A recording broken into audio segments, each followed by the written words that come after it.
Hey guys, it's Gary Vaynerchuk, and you're listening to the Front Row Entrepreneur Podcast with our girl, Jen.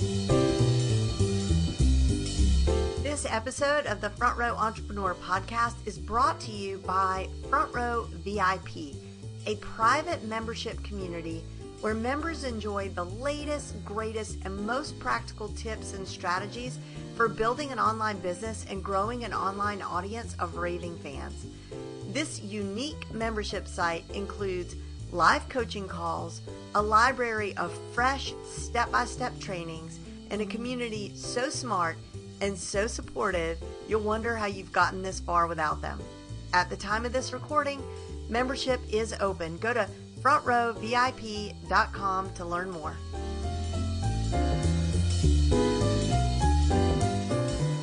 You're listening to the Front Row Entrepreneur Podcast, episode number 12. Knife and Spork public relations owner Niyaz Pirani is a public relations professional and former journalist with experience in social media and online marketing through web-based community building. He has an eye for fine details and an expertise in creating unique, engaging, and results-driven campaigns in the real world and virtual spaces. Niyaz is also an award-winning food writer, dining critic, and avid home cook who has reviewed and featured hundreds of restaurants in print and digital media. When he's not working on his business, he's probably listening to music or daydreaming about the Coachella Music Festival. I met Niyaz at Social Media Marketing World. I was, of course, sitting in the front row, and the presentation was about to start, and there was this one seat left in the front row, and up comes this guy, and he asked me if the seat was taken, and it was not. So let's just establish right here and now that Niyaz is a front row kind of a guy. He's my people. You know, I always say that you meet the best people in the front row because they tend to be go-getters. They're all in kind of people. And as you get to know Niyaz, you're going to see he's absolutely that. Anyway, we chit-chatted a bit before and after, and I talked him into staying for the next speaker who was coming in the same room, Mark Schaefer, who I absolutely love and Niyaz wasn't familiar with. I really loved his energy, and I loved how he was running an agency that only serves restaurants, a social media agency, PR agency. What a great niche, right? So we exchanged cards and promised to stay in touch. And soon after arriving home, I received this email. And folks, I personally think this is next level kind of stuff, so take note. Jen, exclamation point. I hope you're doing great. I'm decompressing from the conference and getting my stuff together. A few things. Number one, it was nice to meet you. I had fun talking to you, and I'm glad you made me stay for Mark's talk. I actually ran into him at the end of the night and told him that his speech reminded me of the feeling of catching a set at Coachella from an artist you didn't know about but who blew you away. That was a great lecture, and he posted it online in case you haven't seen it yet, because I missed at least one slide myself. Number two, I have a note here to contact you about the Alexa app. I'd love to know more so I can add voice to my workflow. Number three, I thought you'd like to see this. So he includes this big photo of a small room, and the walls are covered in those giant pink Post-it notes. And there's writing all over the notes. So I'm putting the image that he sent me on the show notes, which you can find at jenlehner.com/12. Okay, so you'll be able to see this yourself. Back when I worked in politics, we'd make a war room when we had to run campaigns to get the work on the walls for visualization and tracking purposes. So when I got home, I did the same, but it's big pink Post-its, and it makes the room glow pink. Makes it feel like I'm standing inside my own brain. Left side is the workflow breakdowns by process or platform, like Facebook bots, superfans, influencers, analytics, etc. And the right side is how those apply to each one of my clients in summary, with customized insights, strategies, and action items. Next, I'm going to go through all my notes and fill in all the tips and tricks I want to on the left so I retain them and they're on the wall. Then I'm going to live in my dining room until it's all set up and fully operational. Fun. Hope you are having fun back in the real world too. Niyaz. Mic drop, you guys, right? This email is so great on just so many levels, but one thing it did for sure is make me want to know more. This whole brain room thing is right up my alley because I love me a good system. And it occurred to me that Niyaz probably goes to conferences with a plan, and he probably has a really good plan. So of course, I invited him on this podcast so he could share these ninja tips with all of us. So dear listeners, I bring you Niyaz Pirani. Welcome, Niyaz. Hello. Hi. Hello, everyone. Thank you for having me. I'm so excited. That was a really good intro. Thank you. I wanted to set it up right, because there was a story behind it. And am I right? Do you have a system, a plan before you go to a conference? Yes. Yes and no. I think that the plan is to absorb, like a lot of conferences these days, they'll send you home with some information, or like in the case of social media marketing world, you get all the video notes. And so a lot of people, I think it's an easy thing to create conferences experiences where you go in and become a passive observer of the conference because you feel like, well, I'm going to get all this stuff no matter what when I go home. But I think having the plan to just go in and while you're listening, apply what you're hearing and just in very short form notes, develop your own action plan while the information is fresh. That to me is the most important thing. So do you have any goals though before you go? I think you had mentioned something to me about planning at least 40 days out. Oh my gosh. Okay. So yeah, yes, in general. So when I worked in politics, the person who I worked under, he taught us always to plan everything you do about 40 days out because that gives you enough time to pivot. And whoever he came from, he served in Vietnam. So he looked at it as, whoever the opposition is 40 days out, most likely they're not thinking that far ahead and you are enough ahead to pivot. So I think, yes, even if you have a conference approaching, I think definitely 40 days out from that, you need to be looking through. So for social media marketing world, for instance, I read through all of that information and created a schedule.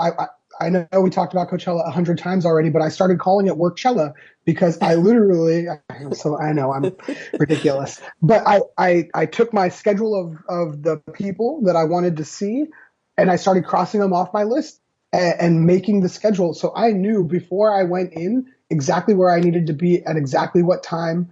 And then I had kind of created some alternative pathways if I wanted those too. And the most important thing was that once I got to the conference and things started happening, you meet people, you don't know where those kind of conversations will take you. Sometimes they take longer. So you just have to not be in a rush. And if you get the opportunity to have genuine conversation with people, allow that to happen in that moment and don't try to rush it to get to the next thing. At the end of the day, you will have recordings, hopefully, of these conferences or other people you can get good notes from. But that's the most important part too, is plan ahead, but allow yourself to be a little bit malleable because the best things happen when you're there. I totally agree. And you mentioned like getting someone's notes. What about your notes? Do you have any tips for note taking during events?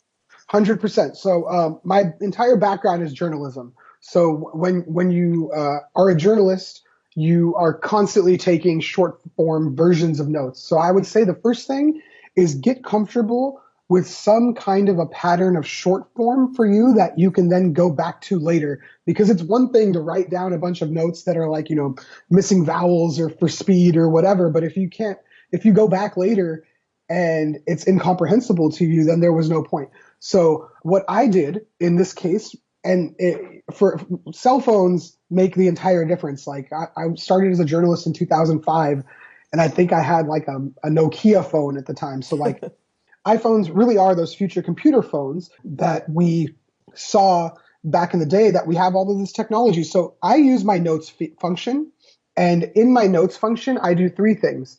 When a slide comes up, immediately I take a picture of it. And so each file of your notes, if you're using an iPhone, each file of your notes can contain up to 100 photos. And that gives you a lot of slides. And then once that fills up, you just move to the next slide. So the first thing I do is I'm taking pictures of all the slides because that's the information I definitively want. but I'm listening to the presenter speak, and I'm doing three things when that's happening. If they say something that is like critical phrasing that I want to go back to later, I'll quickly jot that down. If they say something that is a resource to me, like I learned about a live video software called Ecamm Live. And so if once I heard about Ecamm Live, I put 2 asterisks next to that. So I know when I go back through my notes, hey, this is a resource for me. This is a person or a software or a thing that I can go back to and utilize later. And then I use 3 asterisks when I hear an idea from someone and my brain starts churning and saying, well, they're saying this. This is how you can apply it to your business. So 3 asterisks and whatever the note is, that's the action items. And because my priority is to take the picture of what they're showing first, I'm not worried about copying their notes. I'm simply absorbing what they're saying and applying it to my actual workflow in that moment. I love it. That is a really good system. I would like to say one thing too that I learned that I at Social Media Marketing World, the first person that I heard speak at the end, he said, "Hey, listen, I charge a lot of money to consult, and if you want to come outside and talk to me in the hallway right now, you can ask me anything you want for free." And that like made me realize that maybe all of these people will do that. And that they all did, which was so generous of them. But that means take advantage of that. If you have questions walking out of there, use that opportunity to clarify. I handed every single one of those people a business card, thanked them and told them, if you're ever in Orange County, please come to one of my restaurants. I would love to meet up with you and just thank you for the value you've given me. So I think it's important to take that to the next step. Well, speaking of that, so your follow-up, and everybody, his email is going to be also on the show notes, because I really think that's a template, and that anybody can tweak as follow-up from any live event, because you reminded me how we met. Not that I could have forgotten you. But it was very personal. And then you including that picture was great. I mean, of great value to me. And it made me so curious, and it showed me how creative you are. And I was like, I have to know more about this person. So did you do similar follow up with any of those people that you spoke with? Did you have any kind of like template that you used to follow up with those folks? So I haven't yet, only because once I got home from the conference, so everybody will get to see this picture. So I want to take one step back and say, like, this was taught to me by my friend Tim Steed, who is a great political mind. And he had a very visual way of organizing things just to get things out there. And the thing is, when you're a one person agency and you are trying to not only keep up with social media that is changing every moment, but plan for the future, it's hard to kind of keep this web of facts in your head. So I came home armed with all of the new knowledge that I had and finally just got it out on the walls. And then once I did that, I had to step away because, one, I was catching up from the conference, but 2, like the next day I felt physically lighter, and I didn't understand or expect that. But what I realized is that to some degree, when you run your own business and you're trying to think of the next steps, like it's thrilling, but it's also terrifying. You're worried because if you're not, at least for me, if I'm not progressing my ideas, I'm not moving. And so movement is the most important thing to me. And I felt like once I got it out and then I realized that I felt this physical difference, I kind of moved away from it. So I will explain one thing. So on the left-hand side is I broke down all of the different processes that are elements of the workflow that I think are relevant to representing restaurants and building communities around them in 2018. And on the right side of my wall, I'm building individualized plans per client based off of all of the different elements on the opposite side of the wall. And so I took a step back, and then a little bit later, a few days later, I came back in. I started creating those customized plans.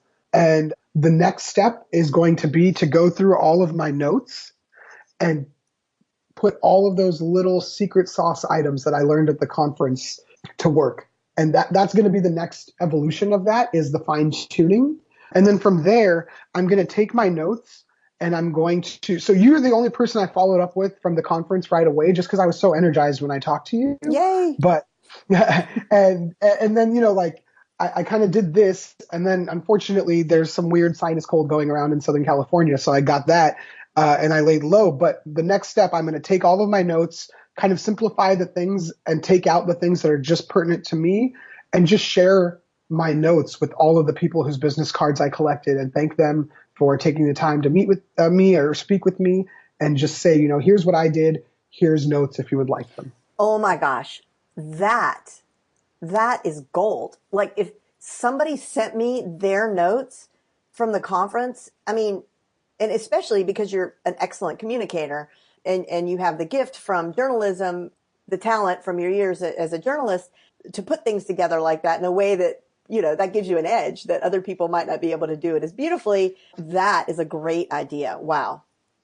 Yeah, I hope people will dig that. I definitely think they will. And it might, some stuff will be pertinent, but maybe some stuff won't. Yeah, so they'll take what they like and leave the rest. But who else is doing that sort of thing? Like no one, no one. So I'm sure they're going to have the same reaction that I had when I got the picture of your brain room. So, and look, and now we're on a podcast, and my audience gets to meet you, and who knows where things will go. So it's amazing.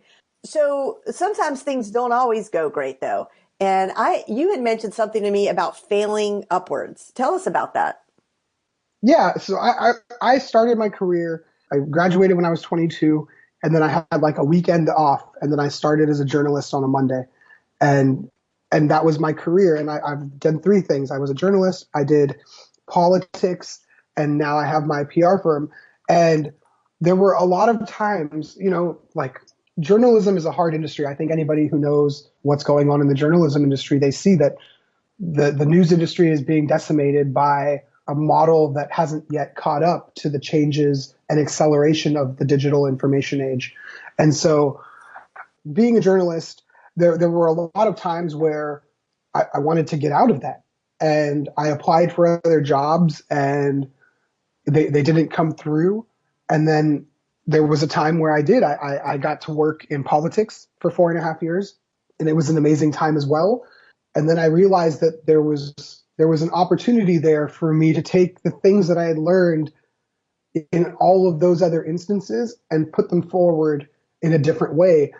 And I think there are so many times within a given moment or over the course of some years that it's easy to feel like a failure, or it's easy to feel like things aren't moving fast enough or in the right direction. But what I've learned over the course of this, like, I'm just had my 13th year in my career and my going into my third year doing this. And I just feel like if we allow ourselves to grow at the same rate that we expect babies to grow, instead of thinking, I don't look at myself as a 35-year-old person anymore. When I think of myself in terms of my work life, I say I'm about 2.5 to 3 years old. I'm a toddler. And if I was a toddler, what would I expect of myself? And so I think it's important to not push on yourself so hard, and to take perceived failures and learn from them. And so the idea of failing upward to me means that there are plenty of days where you're going to feel down, especially if you're doing your own thing. It's lonely being an entrepreneur. And if you just focus on the things that got you to this point instead of the things that are holding you back, it's so much easier to learn and progress when you leave the negative behind and fail upward. I love that. Wow. One thing that really amazed me was, and as I recall, like, I think my mouth did drop open when you told me that first of all, I always love a good niche, and the fact that the name of your business is a Knife and Spork PR, and that you not only represent local restaurants in your Orange County area, but you create content, and you do so in a very loving, thoughtful way. So I remember you showed me a video that you had your videographer shoot, but you were the director of the content. you staged it, whatever, of a woman who worked back in the kitchen, and she was really proud of this recipe that she was making that her owner decided to feature in the menu, and she was telling you the story behind the recipe, and it was really, really beautiful, really special. And my jaw dropped because I'm like, okay, you're running this agency. You're serving 11 restaurants, each with their own message, each with their own menus, their own, all this stuff. And you're creating the content. I really couldn't believe it. And it's really remarkable. It truly is, because usually in a setup like that, what happens is it's a bit of an assembly line. So, you have to do things sort of in batches, and, you might reuse some of the content from one restaurant to another restaurant, stock photos, whatever. But you're out taking these beautiful photos. You're writing great copy. You're doing videos. You're telling them to live stream. Like, you're doing these amazing things. But what I want to know is, how do you keep your focus? Like, what motivates that focus? So it's a couple of things. We'll talk about the workflow and then the external things around my workflow, I would say.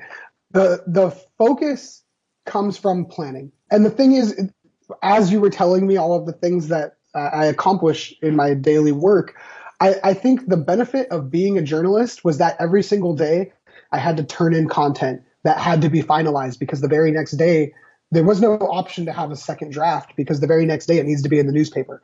And so very quickly you learn how to at least become the best self-editor you can be. And then over time you hone that skill. The other thing is, I could never share stock art with other clients simply because each restaurant is individualized. I think, coming from the journalism path, the motto or the mission that I have for my PR firm is that every restaurant has a story to tell. And so through that, I think the focus and the energy comes from that directive. You're talking about the video of the pozole soup that she made. And if we could link to that, I would love to be able just to show people in the show notes, just because I think what she did is so special. Absolutely. With her soup. And that was kind of the thing, is every restaurant, you go to a restaurant, you eat, but behind the plate is a person, and behind that person is some story that got them to that point. And so, being a journalist, I had this ability to storytell for all these different facets of life.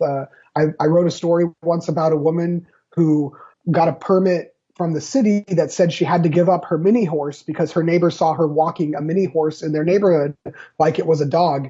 And it turns out that this woman was using it as a therapeutic animal at like local elderly homes and schools to provide therapy for people. And after she argued with the city council, she won. And that was a popular story.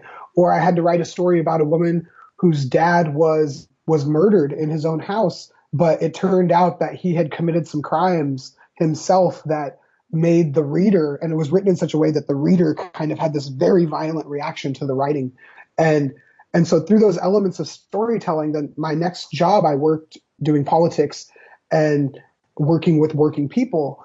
And when you work with people who are like, the court clerks and the janitors and parole officers, when you work with people who are out there doing the everyday job, you earn kind of this respect for the working man.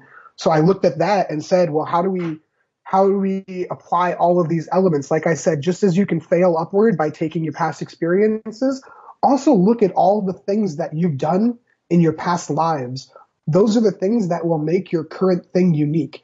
Anything you're doing at the moment in time should be a summation of all the facets of who you are, because we're all multifaceted people, and that's where our unique skill sets come from. So the more that you can make your skill set unique and differentiate yourself, I think that's actually where the focus comes from. Because now I look at the wall that I have in my room here, and I couldn't be more focused. I wake up every morning by 5 a.m.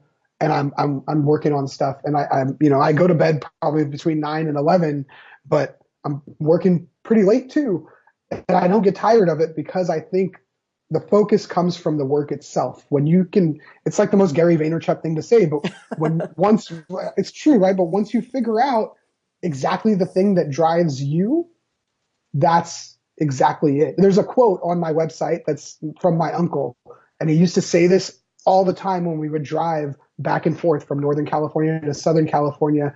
You would pass these farms and they would say, where there's farms, there's food, because there was like water droughts in California. And every time he would turn to me and say, when there's farms, there's food.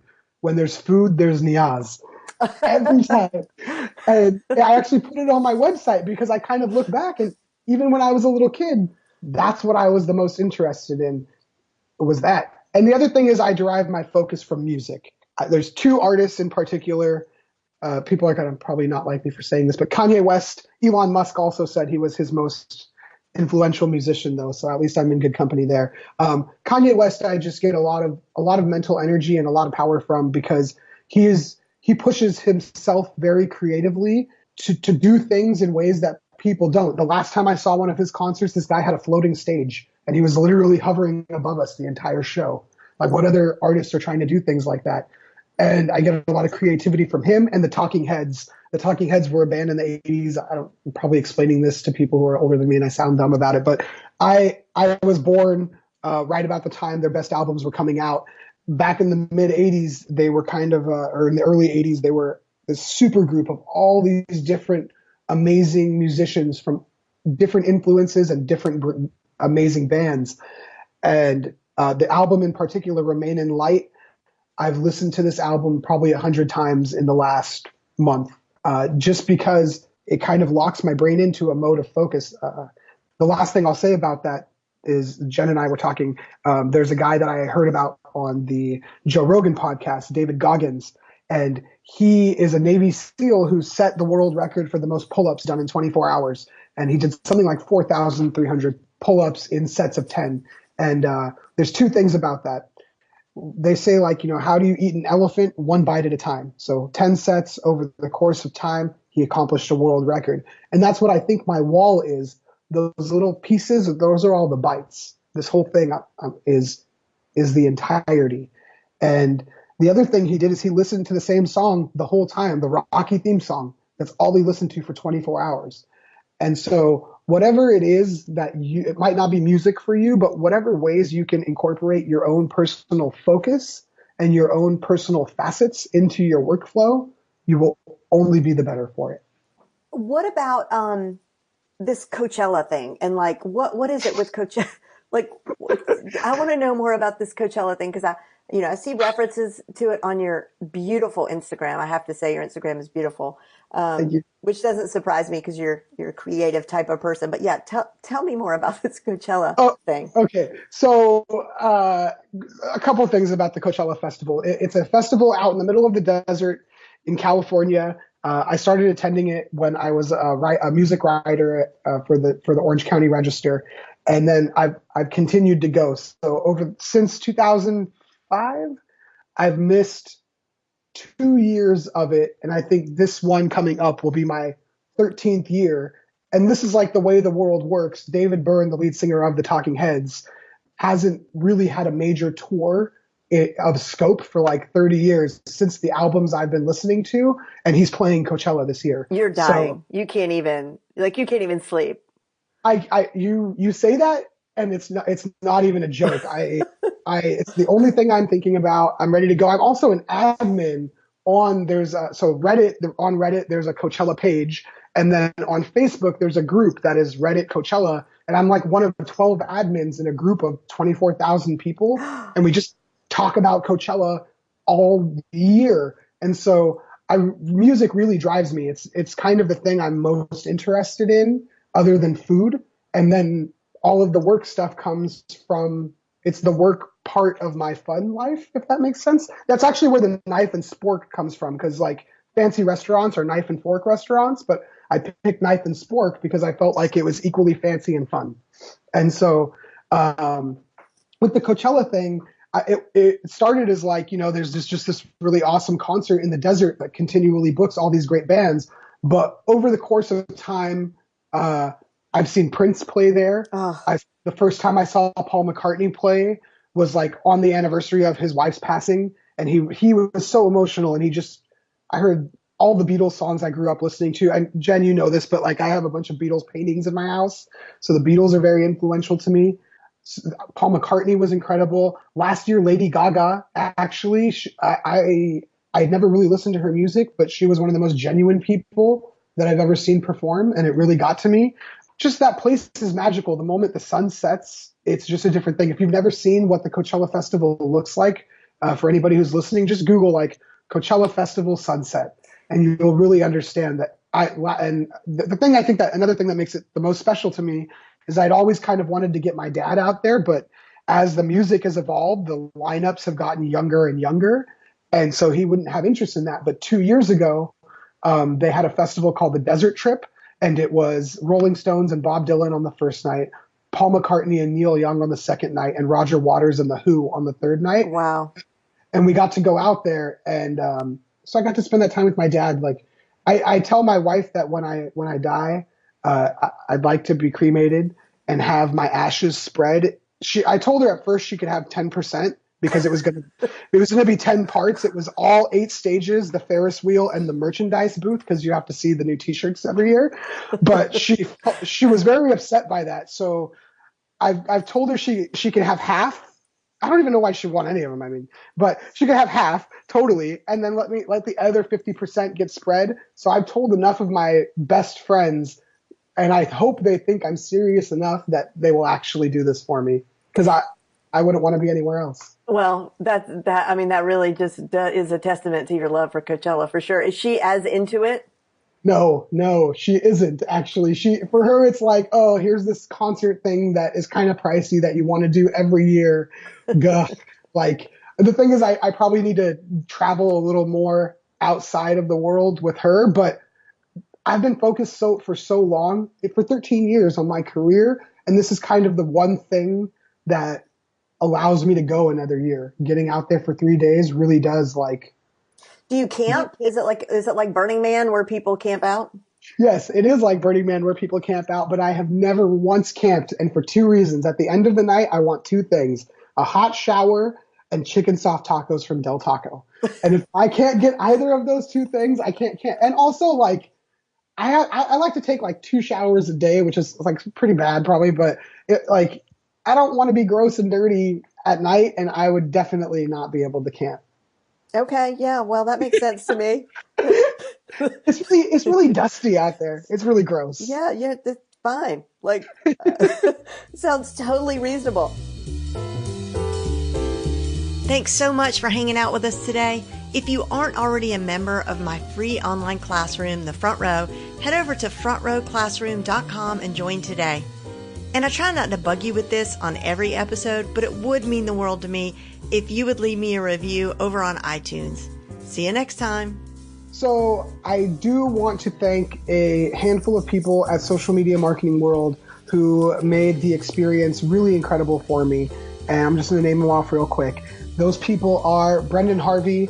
He writes a newspaper called The Good Newspaper. You guys got to check that out. Josh Eldridge, who taught us about social media and getting out there in the real world. Jasmine Starr, an Instagram expert who taught me how to plan 30 days of Instagram content in 1 day. Luria Petrucci, who taught me all about live video, so important. Mari Smith, the queen of Facebook. John Loomer, who to me was like watching Paul McCartney at Coachella. They hold equal influence in my mind. I've been watching his stuff forever. He's a Facebook marketing genius. Mark Schaefer, who Jen introduced me to, Pat Flynn, and Jillian Vorse, Mike Ambassador Bruni. They taught me everything about networking, very important. And Jen, thank you so much for having me, and I'm so glad I met you. I really appreciate the opportunity. Thank you, Niyaz. It's been a blast.